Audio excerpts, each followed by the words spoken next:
District మేయర్తో మాట్లాడమని size సరిపోతుందని 230 ఆ సైజ్ సరిపోతుంది. అది ఎక్కడికి వేరే దగ్గరికి వేరే మన దగ్గరికి సీట్ తీసుకుంటాం. వేస్తే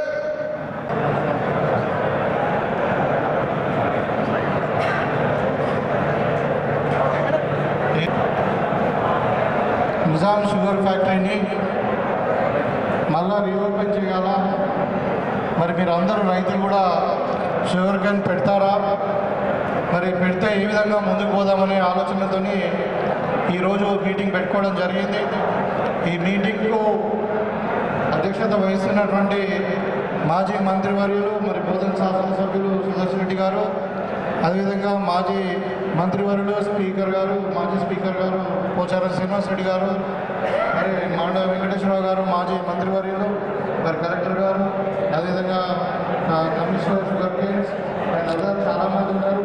ప్రియమైన పెద్ద నాయకులారా, పేరు పేరున అందరు కూడా మరి వివిధ గ్రామాల నుండి వచ్చినటువంటి రైతు సోదరులకు, పత్రికా విలేకరులకు అందరికీ కూడా నా యొక్క నమస్కారాలు. ముందుగా కొద్దిగా లేట్ అయినప్పటికీ మీకు అందరికీ కూడా నూతన సంవత్సర శుభాకాంక్షలు, అడ్వాన్స్గా హ్యాపీ సంక్రాంతి. ఇవాళ ముఖ్యమైన సమస్య మరి గతంలో చెరుకు పండించే రైతులు ఇవాళ చెరుకు పండించడానికి వెనుకంజ వేస్తూ మరి వరి వైపు ఎందుకు మొగ్గు చూపుతున్నారు అన్నది ఇక్కడ ఉన్న రైతులందరూ కూడా అధిక ప్రశ్న ఏంటంటే, మేము రెండు పంటలు రైతులు మరి వరి పండించుకుంటా ఉన్నాం. ఒకవైపు ప్రభుత్వం ఏమో ఉచితంగా కరెంట్ ఇస్తూ ఉంది, మరి నాణ్యమైన విత్తనాలు ఇస్తూ ఉంది, నాణ్యమైన ఫర్టిలైజర్ ఇస్తూ ఉంది, 2 పంటలకు నీళ్ళు ఇస్తూ ఉంది, మరి వరి పండించినటువంటి దాన్ని పచ్చ చేస్తూ ఉంది, మరి అవసరం ఉంటే బోనస్ కూడా ఇస్తూ ఉంది. మరి వరి నుండి మేము ఇంకా మరి చెరుకు వైపు ఎందుకు మళ్ళాలనే ఆలోచన చాలామంది రైతులలో ఉన్నది. ఎందుకంటే మనము అన్నీ కూడా లెక్క వేసుకుంటూ ఉంటే ఇవాళ వరి ఒక ఎకరానికి మనకు 50,000 పంట వస్తే 25,000 రూపాయలు పెట్టుబడి అవుతూ ఉంది. మరి మిగిలే 25,000. అట్లా 2 పంటలు వేసుకుంటే మనకు మిగిలేది 50,000 మాత్రమే. కానీ మరి ప్రభుత్వం కూడా ఆలోచన ఒకటి ఏంటంటే, మిమ్మల్ని ధనవంతులు చేయడమే కాకుండా భూమి యొక్క సారవంతాన్ని మనం మెయింటైన్ చేయాలా. మరి పంట మార్పిడి ద్వారానే భూమి యొక్క సారవంతము మనం మెయింటైన్ చేయగలుగుతాము. అదేవిధంగా వాటర్ ఉపయోగం కూడా తక్కువ ఉంటుంది, మరి రైతుకు కూడా ఎక్కువ లాభం ఉంటుందనే ఆలోచనతో మరి పంట మార్పిడిని వైపు రైతుల్ని మళ్లించాలనే ఉద్దేశంతో మరి ఈరోజు ప్రభుత్వము చెరుకు పంట వైపు రైతులను మళ్లించాలనే ప్రయత్నంలో ఉంది. మీరందరూ గమనించండి, నిజంగానే మనం పక్క రాష్ట్రంలో మనకు మహారాష్ట్రలో చెరుకు పండించే రైతులు చాలామంది ఉన్నారు.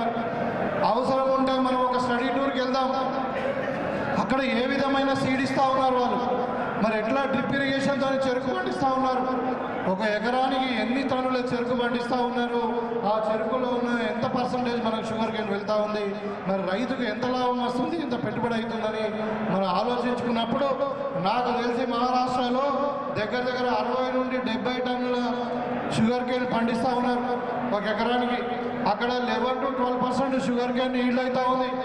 ఎంత తక్కువ అనుకున్నా కానీ 2 లక్షల రూపాయల పంట ఒక సంవత్సరానికి పండుతూ ఉంది. మరి ఒక సగం ఖర్చు పోయినా ఒక సగం మిగులుతూ ఉంది. మీరు ఆలోచించండి, మనకు 2 పంటలు వరి పండితే 50,000 మిగులుతూ ఉంది. అదే షుగర్ కేన్ ఒక పంట పండితే 1,00,000 రూపాయలు మిగులుతూ ఉంది. మరి ఒక వరి పంటకు కావాల్సిన ఎకరానికి కావాల్సిన వరి పంటకు కావాల్సిన నీళ్లతోని మనం 5 ఎకరాల షుగర్ కేన్ డ్రిప్ ద్వారా పండించుకోవచ్చు. తక్కువ లేబర్ అవుతుంది కూడా. మీకు అందరూ కూడా నాకు తెలిసి ఇప్పుడు ఇలా సమస్యలు ఉన్నాయి, ముఖ్యంగా హార్వెస్టింగ్ ఎట్లా మనకి ఇప్పుడు ఇక్కడ మెకానిజం అయిపోయింది, హార్వెస్టర్స్ వచ్చినాయి. మరి హార్వెస్టింగ్ ప్రాబ్లం అయితే షుగర్ కేన్ అని హార్వెస్టింగ్ కొరకు కూడా ఇవాళ మనకు షుగర్ కేన్కు మంచి హార్వెస్టింగ్ మిషన్లు వచ్చినాయి. మరి ఇంతకుముందు పెద్దలు చెప్పినట్టు గవర్నమెంట్ తప్పకుండా హార్వెస్టర్లకు సబ్సిడీస్ ఇచ్చి, విత్తనాలు కూడా నాణ్యమైన విత్తనం ఇచ్చి, డ్రిప్ కొరకు సబ్సిడీ ఇచ్చి, మరి అన్ని విధాలుగా మార్కెట్ గ్యారంటీ ఇస్తే తప్పకుండా రైతు చెరుకు పెడతాడనే నమ్మకం నాకు కూడా ఉంది. ఎందుకంటే రైతుకు 50,000 బదులు 1,00,000 రూపాయల లాభం వస్తూ ఉంది.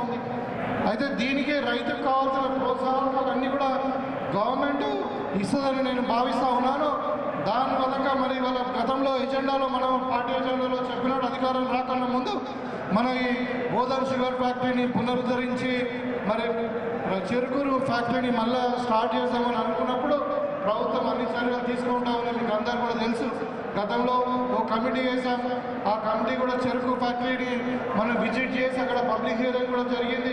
ఇవాళ మరి మళ్ళీ ఒకసారి కమిషనర్ గారు మరి మన నాయకులందరూ కూడా ఇక్కడికి వచ్చి మరి ఒపీనియన్ తీసుకుని ప్రభుత్వానికి ఒక మార్గదర్శకంగా మనము కొన్ని గైడ్లైన్స్ ఇవ్వాల్సి వస్తుంది. ఇవాళ మనకు ఆల్రెడీ పాత బకాయిలు 150 కోట్లు కూడా ప్రభుత్వం పే చేసింది.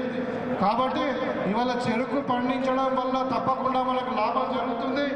చెరుకు పండించిన రైతుకు లాభం జరిగేటట్టు ప్రభుత్వం కూడా అన్ని చర్యలు తీసుకుంటుందని చెప్పి మీకు భరోసానిస్తూ తప్పకుండా మీరు రైతులు ఇంకా అధిక లాభాలతోని మరి మన భూమిని సారవంతంగా చేస్తూ తక్కువ నీళ్ళతోని తక్కువ ఖర్చుతోని ఎక్కువ లాభాలు పొందే విధంగా మనము షుగర్ కేన్ వైపు మరి మళ్ళీ చూడాలా. మరి షుగర్ కేన్ పెట్టుకున్నాము అంటే మనకు ఒక పెద్ద పంట, అది ఒకటేసారి మనకు డబ్బులు వస్తాయి. పూర్వకాలంలో కూడా మనం రెండు కూడా వరి పండించేవాళ్ళము, చెరుకు పండించేవాళ్ళము. చెరుకు పంటనేమో మనము మిగులుబాటు ఉండేది, వరేమో మన ఖర్చులకు సరిపోయేది. కాబట్టి పూర్వ వైభవం మళ్ళీ రావాలి, మన బోధనలో మళ్ళీ షుగర్ ఫ్యాక్టరీ తెరవాలి. మరి రైతులందరూ రాజులుగా ధనవంతులుగా కావాలని చెప్పి నేను కోరుకుంటూ తప్పకుండా ప్రభుత్వ సహకారం మీకుంటుంది, మీ సహకారం ప్రభుత్వం కావాలని చెప్పి కోరుకుంటూ మీరందరూ కూడా తప్పకుండా ఆలోచించాలి. ఎందుకంటే బాగా ప్రోగ్రెస్ రైతులు ఇక్కడ బోధనలో చాలా పెద్ద రైతులు, మీరందరూ కొంతవరకు పంట పండిస్తున్నారు కూడా. ఇప్పుడు చూస్తూ ఉన్నారు ఇక్కడ దగ్గర 1200 ఎకరాలు మాత్రమే చెరుకు పంట పండుతూ ఉంది. మనకు షుగర్ కేన్ ఫ్యాక్టరీ నడవాలంటే 7 లక్షల మెట్రిక్ టన్నుల షుగర్ కేన్ కావాలి. అంటే దగ్గర 10 నుండి 15,000 ఎకరాలు మనకు షుగర్ కేన్ పెడితే కానీ మరి ఫ్యాక్టరీ నడవదు.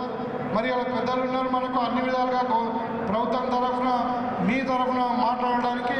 కాబట్టి మీరందరూ కూడా నేను చెరుకు రైతులందరూ కూడా ఇక్కడ వచ్చినటువంటి రైతులందరూ కూడా నేను కోరుకుంటా ఉన్నాను, మనకు అధికంగా లాభాలు వచ్చి మన సారవంతమైన భూములను సారవంతం చేసుకునే విధంగా మరి మనం మెకనైజ్ చేసుకొని వరి పంటలాగానే మనం చెరుకును కూడా పండించుకొని ఇంకా అత్యధిక లాభాలు పొందాల్సిన అవసరం ఉంది. మీరందరూ కూడా చెరుకు పంట గురించి ఆలోచించాలని చెప్పి ఈ సందర్భంగా కోరుకుంటూ మరి చాలామంది చాలా మాట్లాడారు. తప్పకుండా వరికి ఏదైతే మనం ప్రోత్సాహకాలు ఇస్తూ ఉన్నామో అదేవిధంగా చెరుకు రైతులకు కూడా ఇవ్వాలని చెప్పి నేను ఒక ప్రజాప్రతినిధిగా ప్రభుత్వాన్ని రిప్రజెంట్ చేయడానికి నేను ముందున్నా. తప్పకుండా ఇక్కడ ఉన్న పెద్ద మనుషులకు కూడా చెప్తా ఉన్నాం. తప్పకుండా మనం ఒక రిపోర్ట్ తయారు చేసి ప్రభుత్వానికి రైతుల పక్షాన మనము మరి ఇద్దామని చెప్పి ఈ సందర్భంగా కోరుకుంటూ మీ అందరినీ కలుసుకునే భాగ్యం కలిగించినందుకు ఇక్కడ పెద్దలకు అందరూ కూడా మరొకసారి ధన్యవాదాలు తెలియజేస్తూ సెలవు తీసుకుంటా ఉన్నారు. Thank you.